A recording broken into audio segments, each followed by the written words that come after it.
Halo teman-teman, berjumpa lagi dengan saya, Junita Amalia, dalam mata kuliah Matematika Diskrit. Pada kesempatan ini kita akan membahas tentang prime and greatest common divisor atau bilangan prima dan FVB. Kita akan membahas beberapa poin. Yang pertama yaitu tentang bilangan prima dan propertiesnya, kemudian konjektur dan open problem tentang bilangan prima, kemudian greatest common divisor dan least common multiple atau FEB dan KPK, kemudian Euclidean algorithm serta FEB sebagai linear combination. Nah, diharapkan kelima poin ini dapat teman-teman pahami setelah menyimak video ini. Oke, kita masuk ke bagian pertama yaitu tentang bilangan prima atau prime number. Nah, di sini ada sebuah definisi tentang prime number. Sebuah bilangan positif P besar dari 1 itu disebut sebagai bilangan prima jika positif faktor dari P itu adalah P dan 1 atau 1 dan dirinya sendiri. Maka itu disebut sebagai bilangan prima. Jadi yang teman-teman harus ingat, bilangan prima itu faktornya hanya ada 2, yaitu angka 1 dan bilangan itu sendiri. Nah, jika sebuah bilangan bulat positif yang besar dari 1, tetapi faktor lainnya itu tidak bilangan prima, maka itu disebut sebagai bilangan komposit. Ya, jadi di sini ada dua istilah. Yang pertama prime atau bilangan prima, kemudian disebut sebagai composite yang kedua atau bilangan komposit. Nah, sekarang di sini ada sebuah contoh. Ada bilangan bulat 7. Nah, kita akan menunjukkan bahwa bilangan bulat 7 itu adalah bilangan prima. Nah, bilangan bulat 7 itu faktornya hanya ada 2, yaitu 1 dan 7. Kenapa? Karena hasil perkaliannya hanya 1 kali 7 yang hasilnya 7 dan hanya 7 kali 1 yang hasilnya 7. Sehingga bilangan 7 ini adalah bilangan prima. Kemudian ada sebuah bilangan 9. Nah, 9 itu faktornya apa saja? Bisa dia 1, bisa dia 3, dan bisa itu 9. Dari mana kita tahu? Kita tahu bahwa 1 kali 9 itu adalah 9, kemudian 3 dikali 3 itu adalah 9, kemudian 9 kali 1 itu adalah 9. Artinya di sini ada 3 kali 3 yang bukan syarat dari bilangan prima. Sehingga 9 itu bukan bilangan prima. Karena 9 bukan bilangan prima, maka disebut sebagai bilangan komposit. Ya. Nah, teman-teman sudah dapat ya memahami perbedaan antara bilangan prima dengan bilangan komposit. Sekarang kita lanjutkan pada teorema dasar pada aritmatika bilangan prima. Jadi di sini ada teorema, setiap bilangan bulat positif besar dari 1 dapat kita tuliskan secara unik sebagai bilangan prima atau perkalian dari 2 atau lebih bilangan prima, di mana faktor primanya dapat dituliskan secara menaik gitu ya. Nah, contohnya di sini 100. 100 itu bukanlah bilangan prima, tapi adalah bilangan komposit. Namun, bilangan komposit ini kita bisa menuliskannya menjadi faktor prima atau yang disebut sebagai di sini uniquely as prime atau product of two or more prime. Jadi di sini 100 itu adalah perkalian dari 2 dikali 2 dikali 5 dikali 5. Atau bisa kita tulis sebagai 2 pangkat 2 dikali 5 pangkat 2. Kemudian ada bilangan 641. Nah, bilangan 641 itu faktornya hanya ada 1 dan 641. Sehingga ditulis di sini 641 itu sama dengan 641. Kemudian 999. Ini juga bukan bilangan prima. Kenapa? Ternyata 999 itu adalah hasil perkalian dari 3 dikali 3 dikali 3 dikali 37. Atau bisa juga teman-teman tulis sebagai 3 pangkat 3 dikali 27. Jadi sebuah bilangan itu bisa kita tuliskan dengan unik dengan menuliskan perkalian dari bilangan primanya. Begitu juga dengan 1024 itu adalah 2 pangkat 10. Kemudian di sini ada save of Eratosthenes ya, atau dikenal dalam bahasa Indonesia itu saringan Eratosthenes. Nah, untuk menentukan bilangan prima, maka kita bisa menggunakan saringan Eratosthenes ini. Nah, contohnya di sini kita ingin mencari bilangan prima antara 1 sampai 100. Jadi di sini ada urutannya. Yang pertama, delete atau hapus semua bilangan prima selain 2 yang bisa dibagi dengan 2. Jadi semua bilangan yang bisa selain 2 ya, yang bisa dibagi 2 itu di-delete. Kemudian langkah kedua, delete semua integer selain 3 yang bisa dibagi 3. Kemudian delete lagi semua bilangan bulat yang selain 5 yang dapat dibagi dengan 5. Kemudian dilanjutkan lagi, hapus semua bilangan bulat yang selain 7 yang bisa dibagi dengan 7. Nah, semua sisa dari bilangan-bilangan tadi itulah bilangan prima antara 1 sampai 100. Itu dilakukan dengan range paling besar 100 ya. Sehingga hasilnya di sini adalah 2, 3, 5, 7, 11, 15, dan seterusnya sampai 97. Atau langkah ini bisa dilihat pada slide berikutnya. Nah, ini dia yang disebut sebagai saringan Eratosthenes tadi. Jadi ini tadi bilangan bulat yang mau dihapus itu di underline atau di garis bawah ya. Jadi dihapus semua yang bisa dibagi 2 kecuali 2 itu sendiri. Sehingga ini 2 tetap, 4 habis dibagi 2, 6 habis dibagi 2, 8 habis dibagi 2, 10 habis dibagi 2. Jadi semua yang habis dibagi 2 itu di garis bawah atau bisa juga dicoret. Kemudian dilakukan yang kedua, semua yang bisa dibagi 3 juga di garis bawah, kecuali 3 itu sendiri. Ini ya, 3 itu sendiri tidak termasuk. Kemudian ini 9 habis dibagi 3, 12 habis dibagi 3, 15 habis dibagi 3, dan seterusnya. Sampai bilangan yang ke 100. Kemudian dilakukan untuk langkah berikutnya untuk yang 5 dan 7. Nah, setelah 7 ini baru kita lihat bilangan-bilangan yang menjadi sisanya. Maka itu adalah bilangan prima. Jadi sini 2, 3, 5, 7, 11, 13, dan seterusnya. Maka ini adalah bilangan prima antara 1 sampai 100. Ya.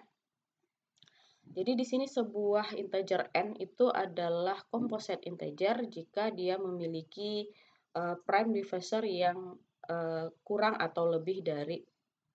atau sama dengan akar n. Jadi misalkan di sini n itu adalah a kali b, maka a itu pasti lebih kecil sama dari akar n, atau b itu akan lebih kecil sama dari akar n. Kemudian perlu diingat teman-teman, sebenarnya cara saringan Eratosthenes ini bukanlah hal yang efisien ya untuk dilakukan karena membutuhkan waktu yang cukup panjang ya. Ini jadi cukup sebagai pengetahuan untuk teman-teman.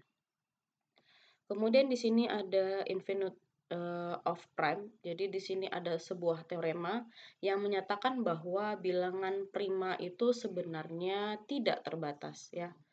Itu dikemukakan oleh Euclid. Nah, di sini ada pembuktian bahwa bilangan prima itu sebenarnya sangat banyak ya atau tidak terbatas. Nah, untuk pembuktian silahkan teman-teman pelajari.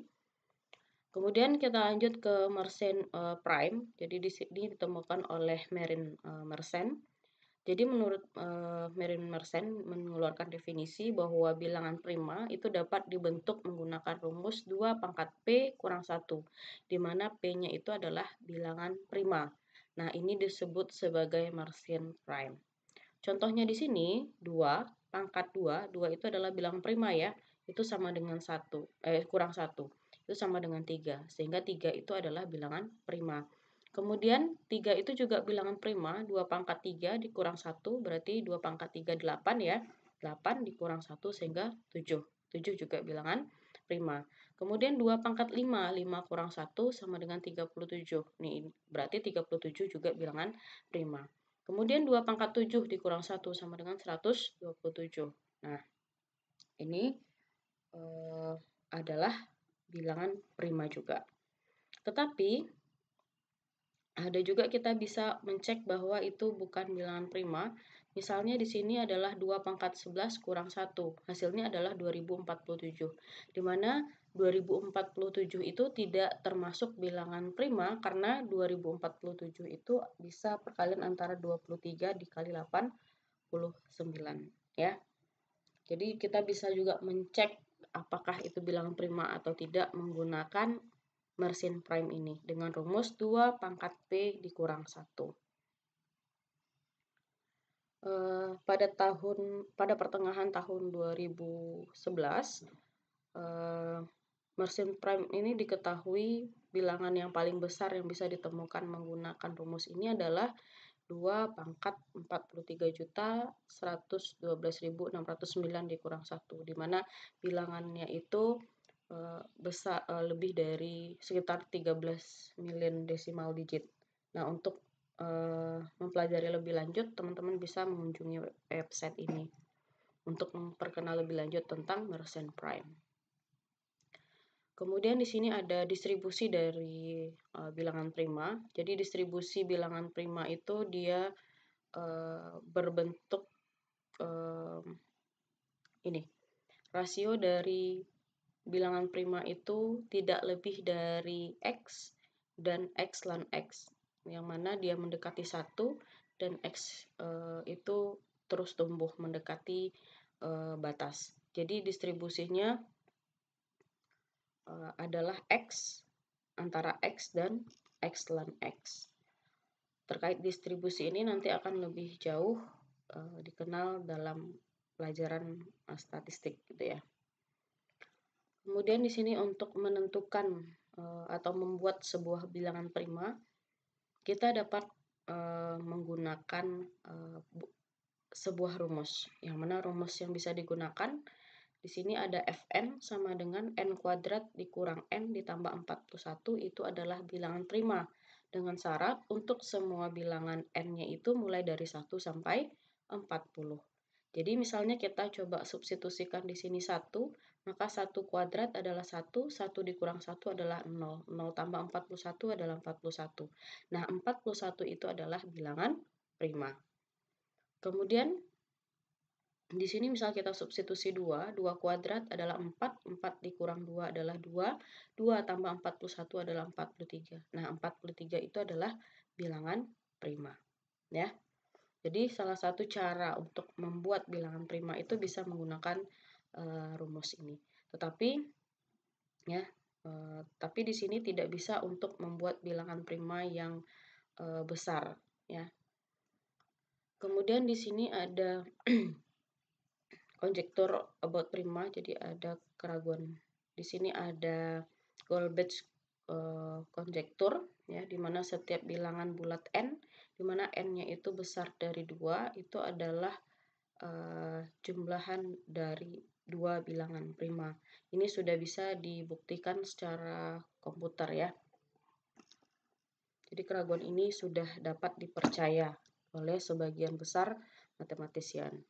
Kemudian di sini ada rumus n kuadrat tambah 1, tapi di beberapa bilangan dia bisa berlaku, tapi di bilangan lain juga belum tentu ini berlaku untuk menunjukkan bahwa itu adalah bilangan prima ya.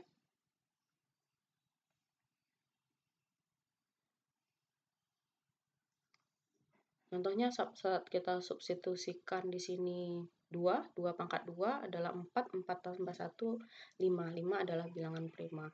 Kemudian misalnya 3 pangkat 2 adalah 9, 9 tambah 1 adalah 10. Berarti ini juga menentang ya, karena ini bukan bilangan prima. Jadi di sini belum dapat dipastikan bahwa rumus ini benar untuk semua bilangan positif. Kemudian ada juga the twin prime, di mana bilangan prima itu adalah bilangan kembar katanya dengan jaraknya itu adalah differ by 2 ya. Jadi jaraknya 2. Misalnya di sini 3, kemudian 5, 7, 9 harusnya ya, tapi 9 tidak masuk, kemudian 9 ke 11, 11, kemudian 13. Jadi juga tidak berlaku secara umum. Karena itu disebut sebagai conjunctors. Kemudian di sini ada GCD atau Greatest Common Divisor atau dalam bahasa Indonesia biasa kita kenal sebagai FEB. Nah, misalkan di sini ada A dan B itu adalah bilangan bulat tetapi tidak 0 ya. Maka bilangan terbesar D sehingga D itu dapat membagi A dan D juga dapat membagi B. Maka D itu disebut sebagai greatest common divisor dari A dan B. Jadi greatest common divisor itu bisa dituliskan dengan GCD A, B seperti ini. Nah, sekarang kita akan melihat apakah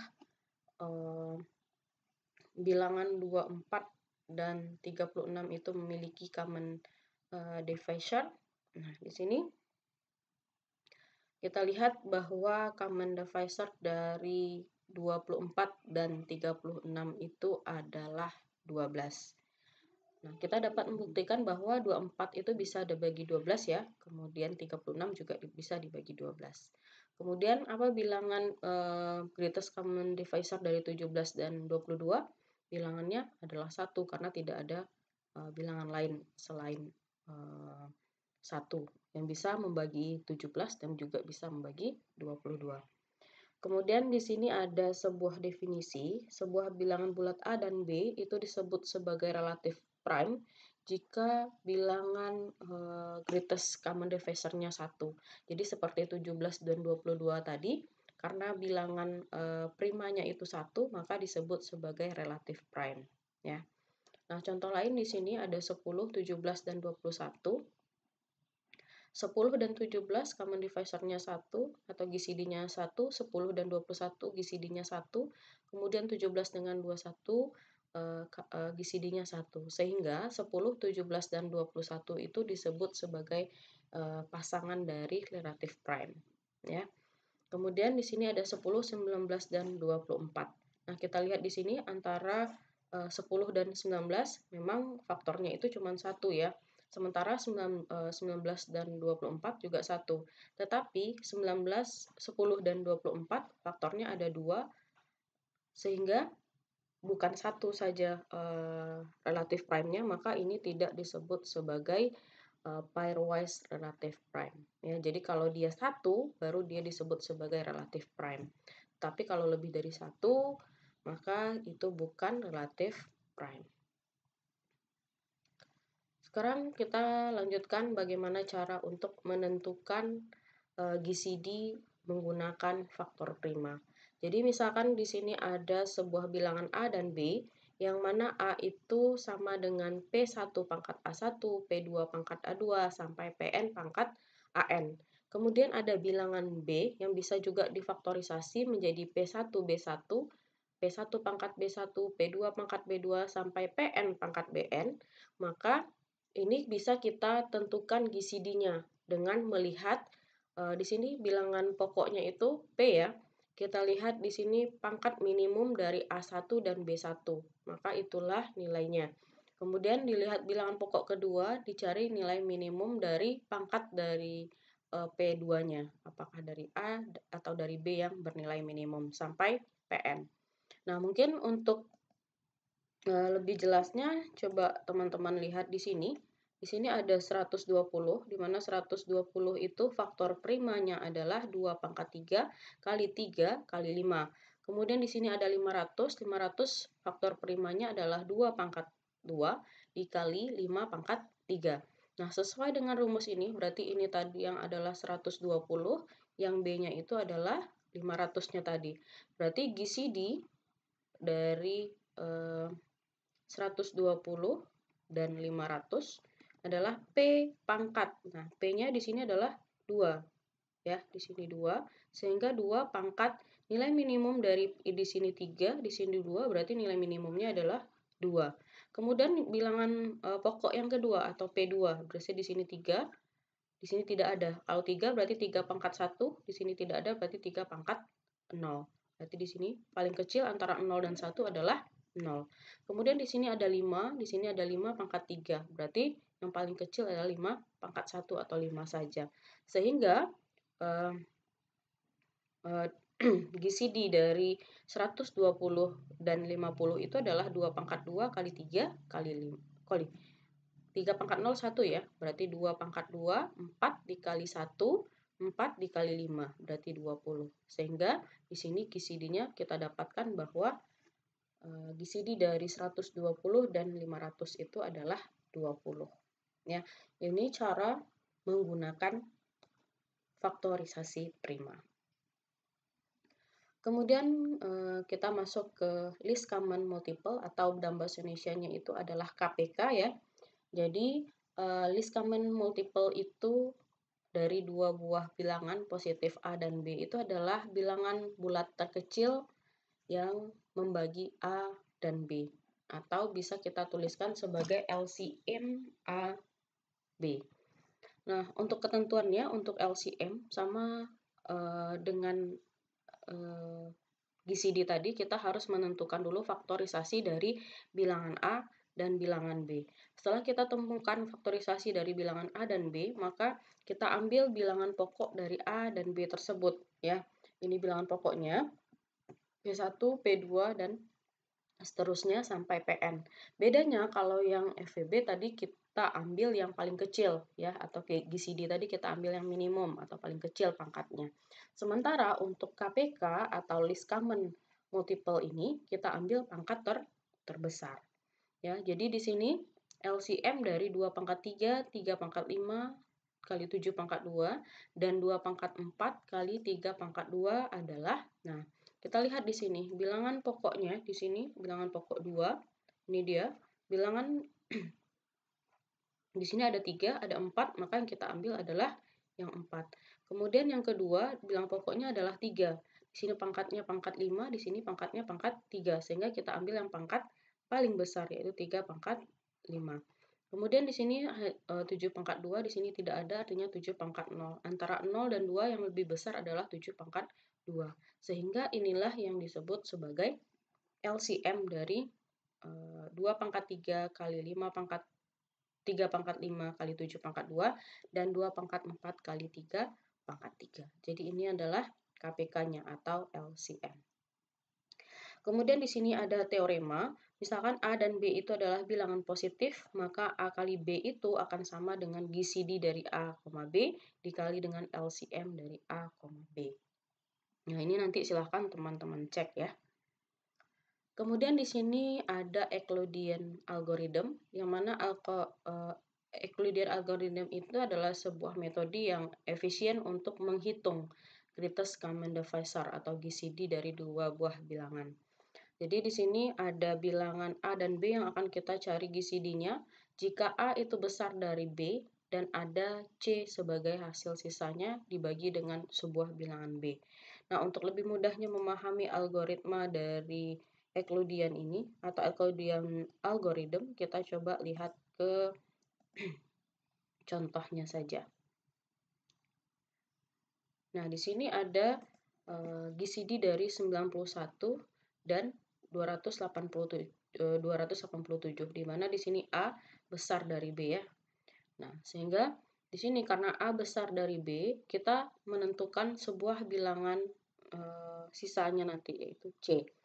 Jadi 287 itu kita bisa membaginya dengan 91. Sehingga didapatlah 3. Saat 91 dikali 3, maka kita dapat sebuah sisa yaitu 14. Maka di sini kita tuliskan 287 sama dengan 91 kali 3 ditambah 14. Kemudian, sekarang 91 ini kita bagi dengan sisa baginya tadi. Berarti 91 dibagi 14 itu yang paling dekat adalah 6. 14 kali 6 tambah 7 itu adalah 91. Kemudian 14 ini yang kita cari lagi, kita bagi lagi dengan sisa baginya, yaitu 7. Berarti 14 dibagi 7 adalah 2. Ya. Kemudian di sini 0 karena tidak ada sisa bagi, maka kita berhenti sampai di sini. Jadi GCD dari 287 dan 91 itu adalah 91 dan 14. Maka dapat kita tuliskan seperti ini, 91 dan 14. Kemudian GCD dari 14 dan 7 itu adalah 7 ya. Di sini 14 dan 7 adalah 7 itu sendiri. Jadi GCD dari 91 dan 287 itu adalah 7. Ini namanya adalah Euclidean algorithm. Nah, di sini ada pseudocode dari Euclidean algorithm, di mana GCD dari A, B adalah positif integer, kemudian X sama dengan A, Y sama dengan A, while Y tidak sama dengan 0, R atau remainder atau sisa bagi itu sama dengan X mod Y, ya. Nah, jadi X sama dengan Y dan Y sama dengan R kembali ke X, sehingga nanti dapatlah GCD dari A, B, yaitu bilangan X tadi.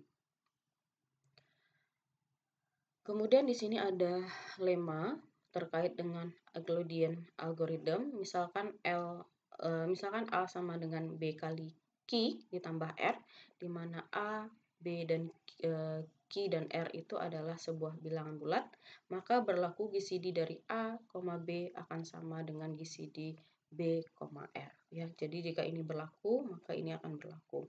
Untuk pembuktiannya silahkan teman-teman simak. Kemudian di sini ada Kemudian di sini ada GCD sebagai linear kombinasi. Jadi ada namanya Bezout theorem. Jika A dan B itu adalah bilangan positif, maka di sana ada bilangan S dan T. Sehingga GCD dari A, B itu akan sama dengan SA tambah TB. Nah, untuk pembuktiannya nanti ada di latihan. Kemudian di sini ada definisi jika A dan B itu adalah bilangan bulat positif dan bilangan bulat bilangan bulat S dan T, sehingga GCD dari A, B itu akan sama dengan SA tambah TB. Nah, ini yang disebut sebagai S dan T ini disebut sebagai Bezout coefficient dari A dan B. Kemudian GCD A, B sama dengan SA tambah TB ini yang disebut sebagai Bezout identitas. Kemudian di sini bagaimana kita menemukan sebuah linear kombinasi dari sebuah GCD, bisa kita bentuk menjadi sebuah linear kombinasi. Nah, untuk membuatnya di sini agar lebih mudah kita lakukan menggunakan contoh. Di sini tunjukkanlah bahwa GCD dari 252 dan 198 itu 18 sebagai linear kombinasi dari 252 dan 198. Nah, caranya yang pertama kita gunakan dulu algoritma Euclidean algorithm untuk menunjukkan bahwa 252 dan 198 itu GCD-nya adalah 18. Jadi di sini kita tahu tadi caranya adalah dengan membagi 252 ini dengan 198. Maka di sini adalah 1 dengan sisanya itu adalah 54. Sehingga 198 kita bagi lagi dengan sisa tadi yaitu 54, sehingga di sini sama dengan 3 kali 54 kali 36. Maka di sini 54 lagi dibagi dengan 36 yang sebagai sisa tadi. Berarti di sini adalah 1 kali 36 tambah 18. Lalu di sini 36 itu adalah 2 kali 18 tambah 0 di sini ya, sisanya sudah 0 maka berhenti. Nah, setelah kita dapatkan langkah-langkah ini menggunakan Euclidean algorithm, sekarang kita bekerja terbalik. Dari I3 berarti dari sini dan I1 kita tahu bahwa 18 sama dengan dari sini kita tahu bahwa 18 itu akan sama dengan 54 kurang 1 kali 36. Sorry.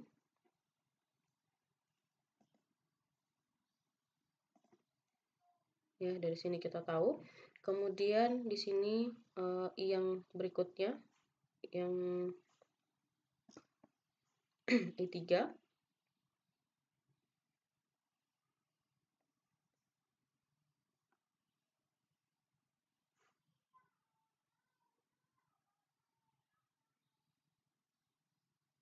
ini kali ya, ini kurang. Kemudian di sini ada 36, sorry ini harusnya I2 ya.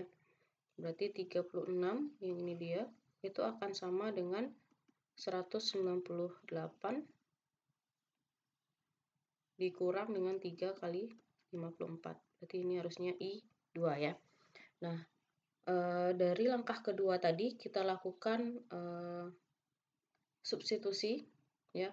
Kita substitusi yang kedua tadi ke yang pertama. Jadi di sini 18 sama dengan 54 kurang 36. Nah, 36 ini kita substitusikan nilai yang ini. Berarti di sini 18 sama dengan 54 kali 1, harusnya kan 36. 36 kita ganti dengan 198 kurang 3 kali 54. Sehingga ini menjadi 54-nya tetap ya. 54-nya tetap dulu. Kemudian 1 kali 198, kemudian 1 kali 3 kali 54. Ini min ketemu min positif ya. Berarti di sini ada 1 kali 54, di sini ditambah dengan 3 kali 54 sehingga menjadi 4 kali 54. Lalu dikurang dengan 1 kali 198. Lalu kita lakukan substitusi yang dari persamaan 1 tadi. Dari sini kita dapat bahwa 54 itu sama dengan 252 dikurang 1 kali 198. Nah, ini dia dari I1 ini dia ya. Nah, maka dari sini tadi 18, ya, ini 18 sama dengan 4 dikali 54. 4 dikali 54 itu kita ganti dengan 252 kurang 1 ya. Kali 198 ini dia. Lalu kurang 1 kali 198 ini dia. Sehingga saat kita kalikan ke dalam ini, berarti ini menjadi 4 kali 252. Kemudian ini 4 kali min 1 adalah min 4 kali 198. Kemudian ditambah 1 ini menjadi 5 kali 198. Nah, inilah bentuk linear, kombinasi linearnya. Jadi, bagaimana kita mengekspresikan GCD dari 252 dan 198 dengan GCD-nya 18 tadi sebagai kombinasi linear, inilah dia. Jadi 18 itu akan sama dengan 4 kali 252 dikurang dengan 5 kali 198. Kemudian di sini ada konsekuensi dari Bell-Z teorem tadi. Tadi ada lemma yang pertama, kemudian ini ada lemma yang kedua. Jika A dan B, A, B, dan C itu adalah bilangan bulat positif, maka GCD dari A dan B itu akan sama dengan 1, dan A dapat membagi BC, sehingga A itu dapat membagi C. Ini pembuktiannya, silahkan teman-teman pelajari. Kemudian ada lemma yang ketiga, jika P itu adalah bilangan prima, dan P dapat membagi A1 kali A2 kali A3, kemudian P dapat membagi AI. Ya, kalau P itu dapat membagi A1, A2, dan seterusnya, otomatis P juga dapat membagi AI. Kemudian yang ketiga ada lemma yang krusial untuk dibuktikan bahwa faktorisasi prima itu memiliki keunikan. Kemudian kita lanjutkan dengan dividing congruent by integer. Jadi di sini kita tahu bahwa saat kita belajar kekongruenan dalam bilangan bulat, dua buah bilangan bulat yang kongruen tidak bisa kita lakukan operasi pembagian kemarin ya. Nah, kenapa? Karena nanti hasilnya akan berbeda. Jadi di sini not always produce a valid congruent. Jadi kalau sebelah kiri dibagi dengan C misalnya ya kemarin itu, kemudian di sebelah kanan juga dibagi dengan C, maka dia belum tentu kongruen. Nah, coba dicek lagi. Waktu itu seperti ini teoremanya, jika A dan B itu kongruen, saat A dibagi dengan C, dia belum tentu kongruen dengan B dibagi dengan C ya, kemarin seperti itu. Ada teoremanya. Tetapi di sini, jika sebuah bilangan itu dibagi dengan bilangan yang relatif prima, maka dibagi dengan relatif prima dari modulusnya, maka itu akan menghasilkan kongruens yang valid. Nah, di sini didukung oleh teorema, misalkan M itu adalah bilangan bulat positif dan A, B, C adalah bilangan bulat, maka akan berlaku saat A kali C sama dengan BC mod dari M, dan GCD-nya dari C dan M itu adalah 1, maka itu akan kongruen dengan B modulo M. Ya, untuk mempelajari lebih lanjut tentang prime number dan GCD, silahkan teman-teman untuk membaca buku Discrete Mathematics dan Application. Ya, selamat belajar. Terima kasih.